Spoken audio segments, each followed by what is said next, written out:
Okay. It's right at 9 o'clock my time. Maybe we'll wait one more minute and we'll start.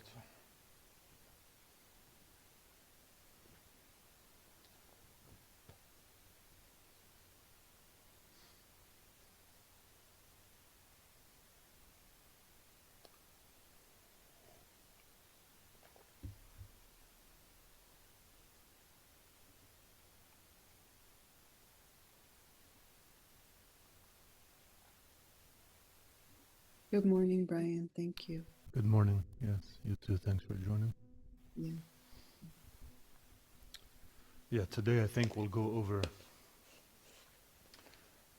sit together with Vajra recitation, and I thought we will look at this first contemplation of mindfulness, and maybe we'll go over, like this week we can do this first contemplation and then just move on each week a little bit on each section.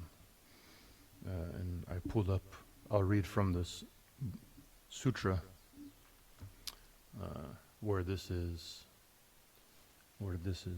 brought about. So the sutra is the discourse on the 4 contemplations of mindfulness. Yeah, so I think go over that a bit and then sit with this Vajra recitation. And then I'm going to talk a little bit about how this first mode of mindfulness of the body, its view from the 3 vehicles, and then like how we apply it when it comes to Vajrayana and kind of this practice of working with the winds, channels, and drops. All right, first let's say I don't have the yellow prayer book to project, but we can, if you know the opening prayers that Garchen Rinpoche usually does, we'll just say the first 3 times each. I'll just say it in English and you can listen along or follow if you know. All mother sentient beings, especially those enemies who hate me, obstructors who harm me, and those who create obstacles on my path to liberation and omniscience, may they experience happiness and be separated from suffering. Swiftly I will establish them in the state of unsurpassed, perfect, complete, and precious enlightenment. Just say it once each. In the Buddha, the Dharma, and the Sangha most excellent, I take refuge until enlightenment is reached. By the merit of generosity and other good deeds, may I attain Buddhahood for the sake of all sentient beings. Okay, just do those 2. And just place your mind, of course, in a state of gratitude and rejoice that we've connected with the sublime Dharma. The fact that we even get together and practice and kind of have this as we've established that in our life, you've taken refuge already. This shows that you value the practice, and if you have this mind of benefiting others, yourself and others, and you want to better your own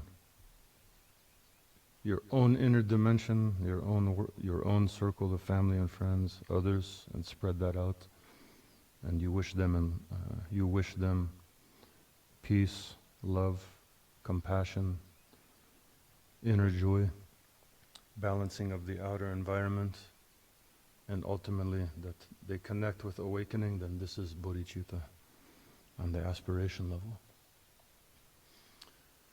Okay. So, this contemplation of mindfulness on the body. So it's pretty straightforward actually in this discourse on the 4 modes of mindfulness. I'll just read quickly a couple lines. I won't read the whole thing, but just so we know where the original sutra or sutta is coming from, right? It says, the sutra is called the Satipatthana Sutta, Majjhima Nikaya number 10. Probably horrible of Pali there. It says, thus I have heard, the Buddha one time when he was living in Kamasadhama, a market town of the Kuru people, the Buddha addressed the bhikshus, "O bhikshus." And the bhikshus replied, "Venerable Lord," the Buddha said, "Bhikshus, There is a most wonderful way to help living beings realize purification, overcome directly grief and sorrow, end pain and anxiety, travel the right path, and realize nirvana. This way is the 4 modes of contemplating mindfulness. What are these 4 modes? And then it says, Bhikshus, a practitioner remains established in the observation of the body in the body. Diligent with clear understanding, mindful, having abandoned every craving and every distaste for life. Second one, he remains established in the observation of the feelings in the feelings. Diligent with clear understanding, mindful, having abandoned every craving and every distaste for life. 3, he remains established in the observation of the mind in the mind. Diligent with clear understanding, mindful, having abandoned every craving and every distaste for this life. He remains established in the observation of the objects of mind in the objects of mind. Diligent with clear understanding, mindful, having abandoned every craving and distaste for this life.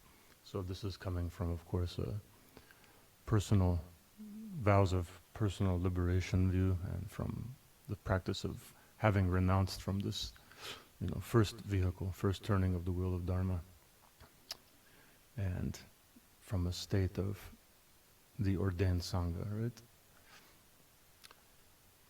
So the views are going to shift a bit as we go up through the different vehicles, right? So this first line, when it talks about observation of the body in the body. So we actually, this is what we apply when we do any practice on vase breath or salong, right? As Rinpoche and other teachers have given us many times. We're using the mechanism of our breath, and then we place our awareness and our intention, you can say, our visualization, our mind, our concentration, we place, in this case, in the navel of the body, right? Focusing on Hung syllable, Ah stroke, fire at the navel, deity at the navel, something like that, whatever you can connect with. So this is using the general framework of the body, right? But we're taking it, and not just a mere observation of, like, you understand that if you hit your hand on something it hurts, if you stub your toe it hurts. When you pick up a cup, you understand that there's the sensation of your finger pressing the cup, and the pressure that comes with that, or if you're sipping, in my case, this coffee, you understand that if I just brewed it, it's hot or warm, and I can feel the sensation. This is like a very basic level. So now we need to take this understanding and this feeling and place our awareness, here we place it in the center of the body with the Hung, I'll just say Hung syllable for now, with this Hung syllable. And then what happens is, instead of having just this rough kind of understanding of a basic sensation of just the general touch or feel, how do you say? Yeah, touch or tactile sense. Now we're taking our awareness and we're mingling it with these tactile sensations and inner sensations. So this is using the body kind of in the body, you can say. It's not explicit in this first turning, super explicit. It talks about the breath or whatnot. We'll go over that in a second, but it's not extremely explicit like it is in Vajrayana, right? So here in this Vajrayana method, we're combining concentration, visualization, kind of this map of the inner body, with our awareness mingled with the sensations that arise while we do it, right? So this is kind of one distinguishing factor. So we'll read a few more lines about this body. It says, so then it's, how does a practitioner remain established in observation of the body in the body? And then here, of course, this first turning of the wheel says, He or she goes to the forest, to the foot of a tree, to an empty room, sits down cross-legged in the lotus position, holds her body straight, and establishes mindfulness in front of her, or him, right? She breathes in, aware that she is breathing in. She breathes out, aware that she is breathing out. When she breathes in a long breath, she knows, I am breathing in a long breath. When she breathes out, she knows, I am breathing out a long breath. Then it continues down and down this list. Again, breathing in, I am aware of my whole body. Breathing out, I am aware of my whole body. Breathing in, I calm my body. Breathing out, I calm my body. Then it says, let's go down here. Then it goes into like movement of the body. When a practitioner walks, they are aware, I am walking. When they are standing, they are aware, I am standing. Then this applies to going forward, backward, applying full awareness of where they look, coming, going, from behind, what they're carrying, their alms bowl, their robes, etc. Then it says, furthermore, the practitioner meditates on her very own body from the soles of the feet upwards to the crown of the top of the head. A body contained inside the skin and full of all of the impurities which belong to the body. Then you think things like, here's the hair of the head, the nails, the teeth, the flesh, the bones, the marrow, the lungs, the spleen, the excrement, the bile, the phlegm, the pus, the sweat, the fat, the tears, the grease, the saliva, etc., etc. Buddha goes on to say, imagine a sack which can be opened at both ends containing a variety of grains. When someone with good eyesight opens the bag, he will review it like this. This is brown rice, wild rice, mung beans, kidney beans, sesame seeds, etc. So just knowing this, the practitioner passes in a review of the whole body, from the soles of the feet to the top of the head. Then it elaborates a bit more on the same subject, and then it goes down to this section. Furthermore, the practitioner compares his own body with a corpse. He visualizes thrown into a charnel ground, lying there for 1 day, 2 days, 3 days, bloated, blue, changing color, festering, etc., and observes, the body of mine is the same nature. It will end up the same way. There is no way I can avoid this state.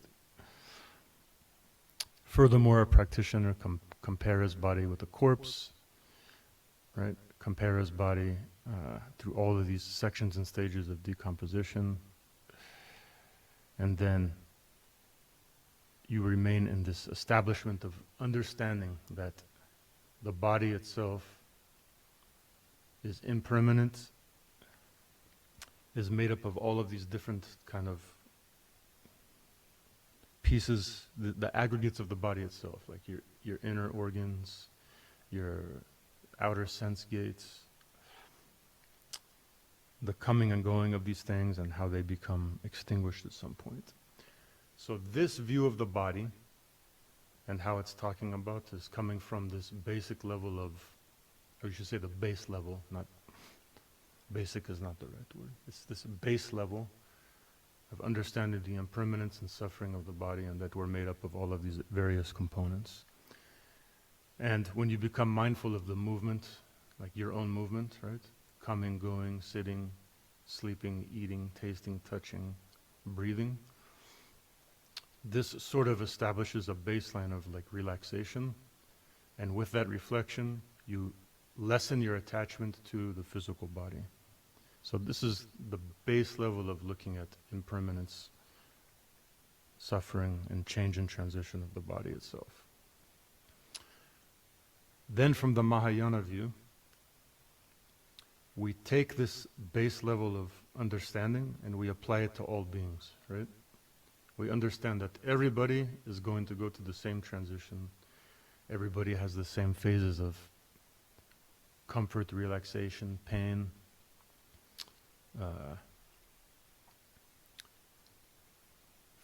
good feelings, bad feelings, and that everybody's experiencing this same progress in their daily life. They're born, they will die. And with that there comes old age, sickness, and death. So then we apply this to all other beings, not just human beings, all sentient beings, from a bug to human, right? And then through that, this helps us generate this wider object of compassion, wider object of kind of care and concern. And then this Mahayana view is going to establish another level where it says, we're not just this body, we actually have access to kind of, through awakening, we have access to the three kayas, the three Buddha kayas. So then we shift our perception a bit that there are other kind of dimensions to being, more subtle dimensions, right? And that kind of breaks our view of like not being so attached to the decay of this body, birth, old age, sickness, and death. We understand that if we practice, cultivate shamatha and vipassana, and come to an understanding of insight through aspiration prayers, reciting dharanis, right, in the Mahayana world, lots of aspiration prayers, lots of dharanis, shamatha vipassana, that over time, and going through the six perfections, right, taking care of cultivating generosity, cultivating meditative absorption, cultivating concentration, right? All of these different things. When we go through this process, then eventually the result is the three Buddhakayas. So now we can, it's a bit of a, kind of a relief in one way, that yes, this body will pass and deteriorate. However, we have a chance upon arising in our next life to connect with the Dharma again, and perhaps connect at one of these other levels of modes of being, right? So like in Mahayana we have like Pure Land view, aspiration for rebirth in Amitabha's Pure Realm. This comes from Mahayana scriptures. So this cuts a bit of this grasping at even the suffering of ourselves. Instead of being so focused on suffering of the body, we can understand there's a bit more there. Then we move on to the Vajrayana view. So this is where it becomes a lot more nuanced. So yes, we have this suffering of the body. We understand that it's made up of all these components. We understand that observation of the body is important. We understand that when we take care of our physical bodies, right, and we don't disrespect our body aggregate, which is one of the Samaya vows, to not disrespect your own body aggregate, which means you should, as best as we're capable, take care of our health, like eat well, don't overindulge in things that are a detriment to what supports our body aggregate, and do things that enliven and enrich our body, while still understanding that these things are inevitable. But we're trying to like prolong, enhance, and enrich our body condition. Why? Because it's taught in Vajrayana that the aggregates themselves are none other than the 5 Buddha families. So if your aggregates are perceived as something sacred and not just something to be kind of rejected and left as, I don't need to do anything with it, it doesn't matter, who cares, like it's all in the mind. Like of course we're working with our mind, but it's mind-body, right? This like union of mind and body, right? We cannot say one arises without the other. Like if there's a mind, there's a body in some form. So we understand that the 5 Buddha families are inherent in the 5 aggregates. It's just a misconceived view right now, that how we're experiencing our daily condition. Then we apply methods like Vajra recitation, Tsalong, vase breathing, pure view, right? Generating ourselves as the deity and mandala.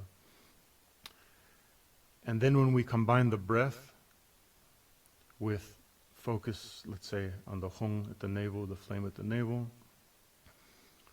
and we apply this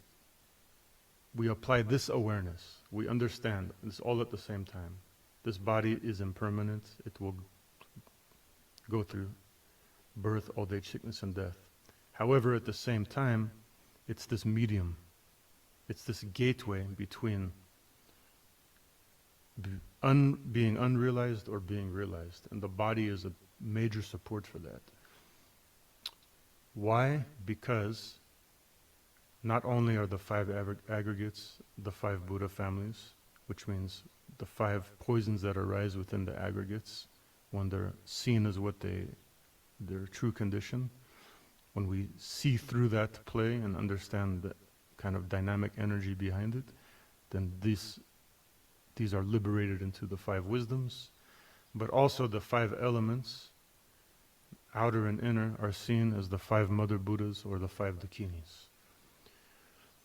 With this view, then we come to an understanding of the preciousness of the human body from a Vajrayana view, and that the mandala is complete within ourselves. The five Buddha families, the five, which means Yabyum, mother and father, and the five dakinis, five elements within the body. So when we nurture and cultivate that, then our interplay in our day-to-day life, how we conduct ourselves, how we view things, how we honor our kind of moment-by-moment existence, the view becomes very vast. And then through that, not only do we maintain some sort of awareness, like a basic awareness, I am breathing, I am feeling pain, I am feeling pleasure and joy, like I feel the breath coming in and out. It moves a step beyond. It goes, we apply the view of I'm breathing in this wind energy. The essence of wind energy is Samaya Tara, or Karma Dakini. I am always in union with the wisdom of Tara, or the wisdom of like Karma Dakini, you can say. Depends on which kind of school and practice you're going with. So when you inhale and you hold the breath, you can think, I'm purifying this wind energy, and my awareness is not separate from the wisdom of Tara, right? Or this, like, the female Buddha or Dakini that's connected with the purity of the element. Because basically what it's saying is, that support of wind or movement is none other than the enlightened quality of the wisdom of the Yum. Right? Then, for example, when you hold this breath for a moment, this is kind of something with stability, enriching and stability. Then you can think, this is none other than the purified earth element. So like you inhale the wind element, when you hold it, this is connected with the stability and enrichment. This has to do with the element of earth. So you can think like, now I'm enhancing and enriching this like element of earth in my body. As you're holding, you have a heartbeat. You can feel like sensation in your body. You know, your blood is pumping, right, while you're doing all of this. But specifically when you hold, you feel a bit more of your body. You feel a bit more of the mechanics, right? Because there's a little bit of tension, even if it's for a moment. So you recognize your heartbeat, you recognize that there's this process going on. Here you can think of like the fluids or the liquids in your body, your blood, your lymph, because you can connect directly to this feeling of pulsation. Then you know that all of this like pliability in my body, there's no particular order here. I'm just kind of speaking in general about this, how the elements work. So knowing that your blood is pumping, or your heart is like contracting and beating, this is moving blood to your body. You can feel this pulsation, right? Then you know that the water element, right? The water element is actually like being purified. Then, for example, this sensation of warmth that might come with the body, right? The fact that when we do this vase breath or like work with this Salong energy or Om Ahong Vajra recitation, there might be a little bit more warmth that comes with the body. then you can think, oh, this element of fire is actually kind of being taken in, reined in, and purified. I'm mingling with that, right?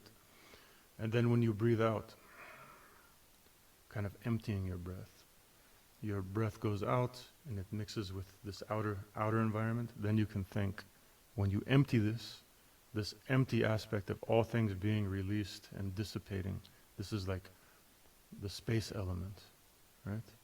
Or even when you're holding this visualization of like being spacious in your body, right? All the emptiness in your body is connected with the space element. But here, like when you breathe out and everything kind of ends the breath, mingling with space.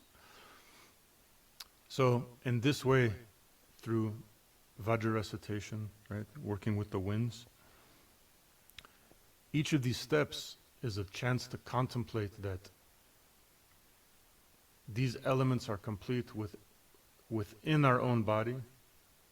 The outer environment has them, our inner body has them. We're mingling the two.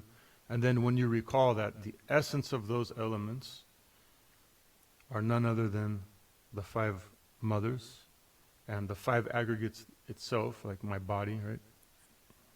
Feeling, form, perception, thoughts, and the base of mind. Like when the aggregates themselves are understood as the five Buddha families, right? Then you see that this union of mother and father Yabyum is taking place every moment. And it's not separate from our condition, and it's not even something we need to,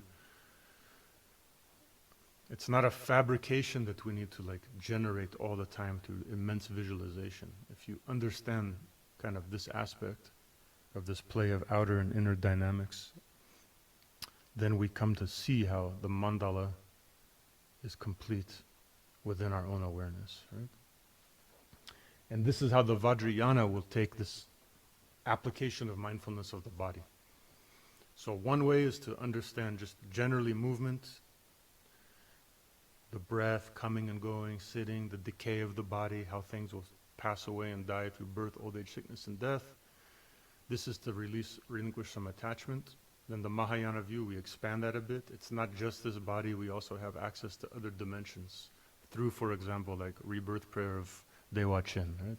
This is talking about Sambhogakaya Buddha fields or being reborn in a more pure realm. This is, again, to relinquish our attachment to this life, to like the clinging at this life so strongly. And then in the Vajrayana, it's about all those things still hold true. However, we have access in this very moment to understanding our condition, how the three kayas arise in our daily life, and how like the energy and the wisdom of awakening is right at our fingertips right now. So we need to nourish that and kind of cherish and honor that. So the view shifts from kind of like, you can say in a rough way, like throwing things away, casting them aside, and like having really complete reversion or like kind of a rejection of these things. So you can focus just on your mind. Then it expands a bit more to like focus on other people's minds and hey, my dimension is a bit bigger than I think. To like actually right now, even though all those things are true, the dimension of awakening is available to us if we just take the time to shift our perception and view a bit and cultivate a different relationship with our body. So even though in the four modes of mindfulness from the sutra level, the mechanics are already there about the breathing and breath work. All we're doing is shifting our view and the application of that a bit and refining it a bit more, because we've been pointed out these things through empowerment, right? So this is how we kind of like wrap that up from these different yanas and put it into this space of Vajrayana. Okay, now let's sit with this Vajra recitation. Maybe for 5-10. I'll get this bell. All right, we'll sit for like 5 minutes first. So then we can actually go through all of these processes actually. You can, start when you breathe in, hold, and exhale. You can even just start slightly with being aware of that, right? It doesn't have to be like this whole like dialogue, but just basically you understand you're breathing in, you feel the breath coming in, kind of settle and feel your body, the mechanics of it, right? Then you can contemplate for a moment. This body, this vehicle, this container is impermanent. It will go through the modes of birth, old age, sickness, and death. There's nothing I can do about that. Then you can take it one step further and you can think, all beings will experience that actually. It's not limited to myself.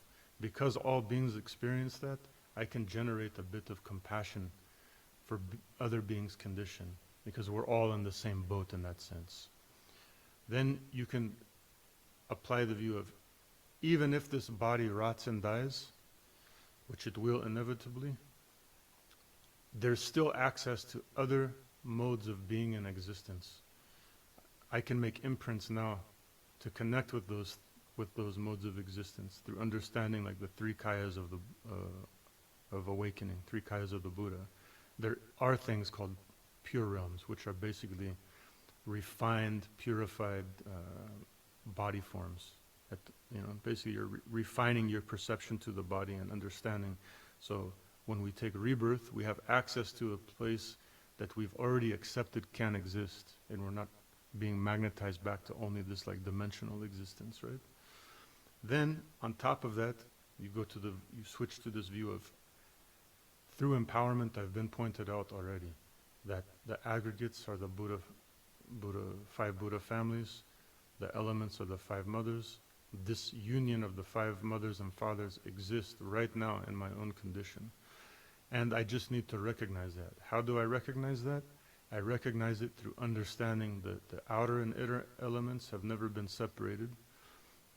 That when those become purified and I settle into their true nature through this cultivation of placing my awareness on them over and over, which is of course a deeper subject than just sitting today a bit, but through that over and over and resting in equanimity, through bringing the winds to the central channel, placing my awareness on the hong at the navel or the flame at the navel, or just the overall Om Ah Hong with the mechanics of the breath, and allowing like thoughts to come up and dissipate, and just again placing your awareness on the Vajra recitation and your navel, then these things, like this knowledge, expands, deepens, and gets worked out, and then you become more kind of released from the five poisons into the wisdom aspect of them, which we'll go over on the next sit, actually. I mean, the next 5 minutes after we sit, we can talk a bit more about what that means. Okay, I'll ring the bell. So, Vajra recitation, whatever way you're comfortable with. Inhaling, holding, exhaling, right? You can visualize yourself as deity, and you can have the deity in your navel, the hong at the navel, the flame in the navel. You can skip all of that and just inhale, hold, breathe out while mentally recalling Om Ah Hong. And then you take all of those things we talked about, and even if it's for 1 second of each of those things, it doesn't have to be a long contemplation, right? Just recalling those slightly while mingling your awareness with sensation. This is the key difference. Not just going, I'm breathing. Really take your awareness, place it in your body, and kind of merge your awareness with sensation. Okay.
Okay.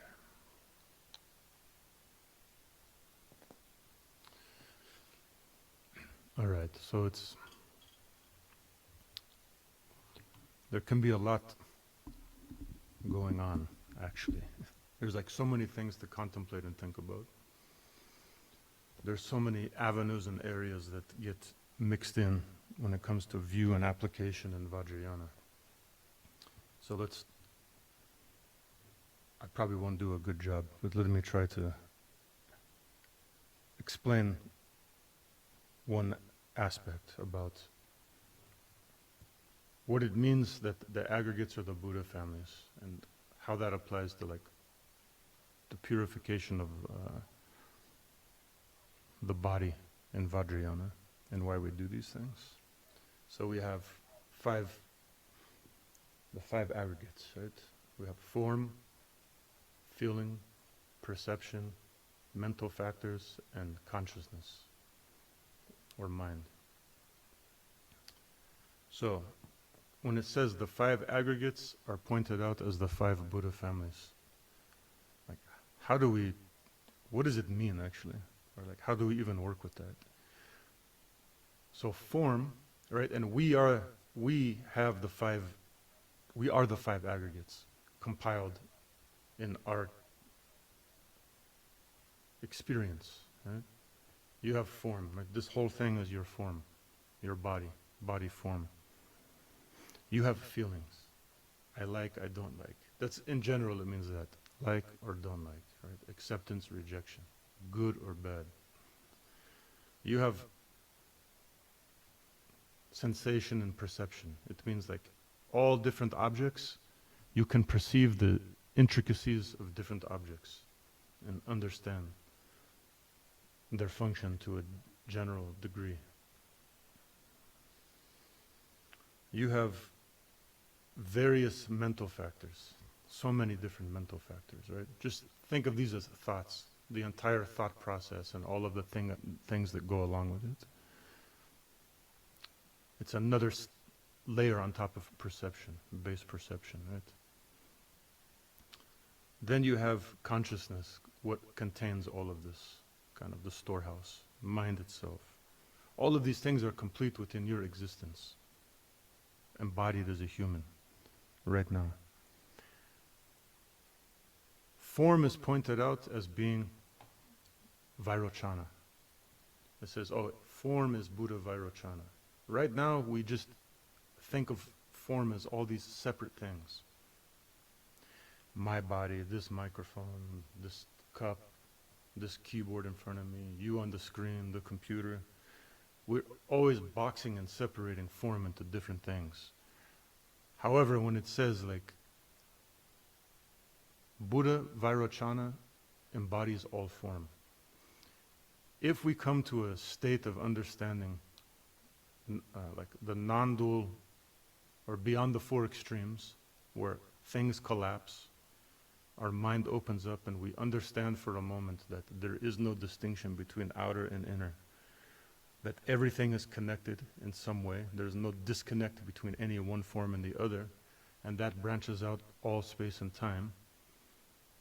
And you could actually maintain that awareness and stay in that state, for lack of a better term, and that becomes an unwavering reality for you, then you can say that's the dimension of a Buddha Vajrayana. Okay. Feeling. Like, I don't like. Good, bad. Acceptance, rejection. This is when it's understood that there is nothing to accept, there's nothing to reject. There's not good, there's not bad, right? Ultimately. There's nothing to like or dislike. There's a ground in between all of that. This is equanimity, right? And this is pointing to Buddha Ratna Sambhava. If you maintain that state at all times, and you don't waver from that, then this is attaining the state of Ratna Sambhava. Then we get into perception, sensation, the intricacies of things. Not so much the thoughts, the deep, like the mental spiral that goes out, but things themselves. Fire's hot, water's wet, right? Candy's sweet, sky is blue. This is connected with Buddha Amitabha.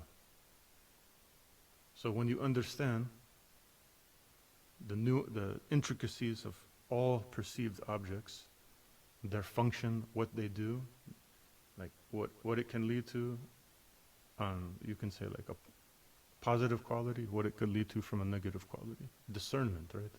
When you come to this discerning factor, and that is unbroken, and you abide and actually live in that dimension, this is Buddha Amitabha. Then we get into mental factors, all the various spiraling out of all things. Storylines, just like countless storylines, let's just say, that's the easiest way to put.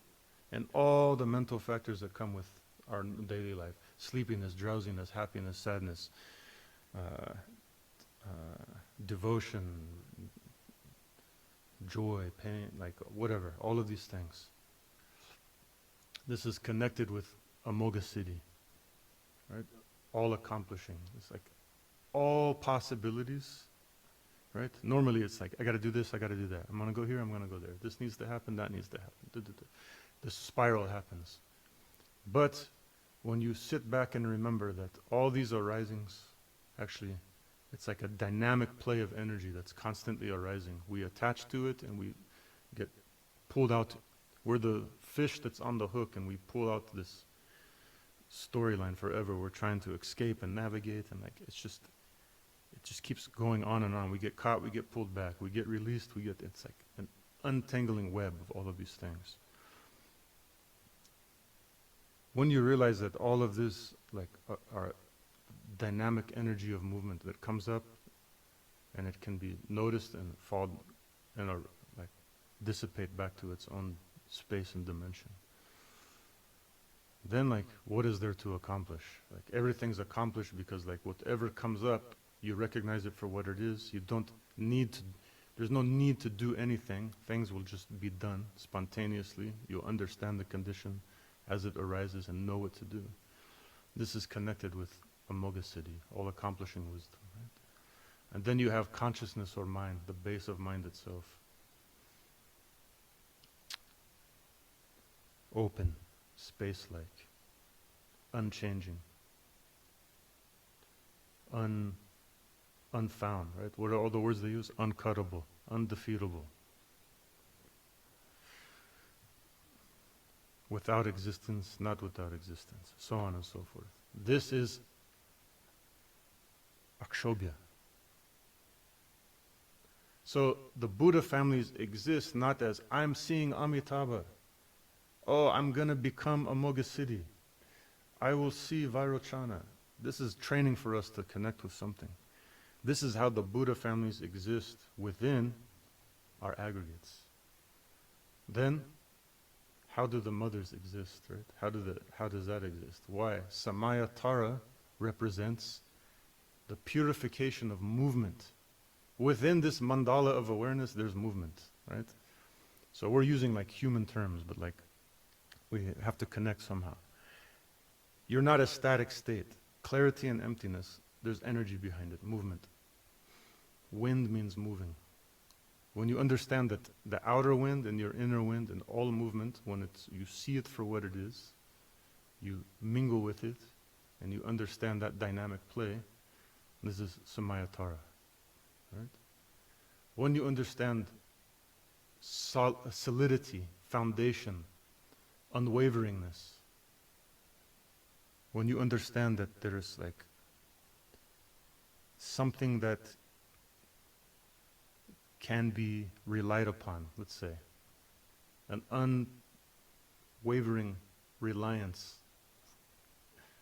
through these modes of wisdom, something that doesn't vanish, something that's stable, right? Of course, we're not talking about physicality, we're talking about general concept here. This is Lochana. This is the mother Lochana, right? When you understand, like, this heat, fire, warmth, you can even say, like, let's use words like safety, comfort. I don't know, what does warmth trigger? Like, yeah, safety, comfort, kind of like alive in a way. Like, yeah, being alive, being comfortable, being safe. Like, passion will be too strong, but fire is like crisp and sharp, right? Crisp and sharp. Now, this is Pandara Vasini. Pandara Vasini. This is, right? What did we do? We did wind, we did earth, we did fire, water. The ability to flow, like things are like flowing and in flux. The ability to morph and take on what is needed, shape-wise. To go wherever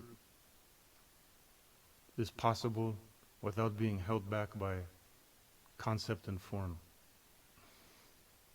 Absorption, like all of these things, right? Like taking in things within yourself, but that taking in doesn't get distorted or contaminated. Reflecting things. This is water element, mamaki, right? Mamaki. And then the space element, all pervading, nothing. You won't find it anywhere. Right? This element, this possibility of openness. Tata Ishvari, right? So all of these things are not separate boxes. It's all happening at the same time. Your aggregates, right, what we talked about, that aggregate experience connects with like the elements. So we have to stop thinking of elements as just like this rough outer thing. It connects with this possibility. And all of this is a dynamic dance that we're trying to recognize and mingle with. So this is what Yabyum means. It means taking that awareness of like what your aggregates are, the awareness of what the elements are, right? Mingling that and then infusing your awareness with that dimension of being. And this is what Vajra recitation does. I talked too much today. I wanted to sit more. Sorry. The mingling of these things with your breath, right? So you hone in your breath through Vajra recitation, through your navel. And what this does is this automatically, over time, places your wind energy into this central channel, which means the center of being of your dimension of movement. And it allows that to diffuse into your heart chakra, which means the absolute like point of dimension where all of your qualities and Buddha nature are, right? Not necessarily like here or there. In our body we say the heart center, the center of our being. And there is some correlation with body and whatnot later. And we try to do this method over and over. And at some point, these discoveries unfold. There's nothing to force. You're not ever going to force any of this stuff. It's never going to be like, I'm trying to activate this exact thing. We come with the base concept that's pointed out in like empowerment. We mingle with it. We outside of practice, study, contemplation, meditation. We read about it. We contemplate the meaning. We read commentaries. And then we apply the method on it over and over. Then that actually starts to like, the meaning for yourself starts to unfold deeper and deeper. So this is the point of, the deeper point of like Salong stuff. Okay, let's sit one more time. All right, so this is the basic pointing out of like what the body means in Vajrayana. That's what the body means. the aggregate form mixed with the outer and inner elements. The mother, father, yab-yum. This is pointing at body from a Vajrayana point of view. Okay, so let's sit 5 more minutes.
Okay. I think that'll be it. Short. Wrap it up on that. And we can remember, so this mindfulness of the body when it comes to like Vajrayana view, of course we keep this other, like the base view of like understanding the impermanence of the body, birth, old age, sickness, and death.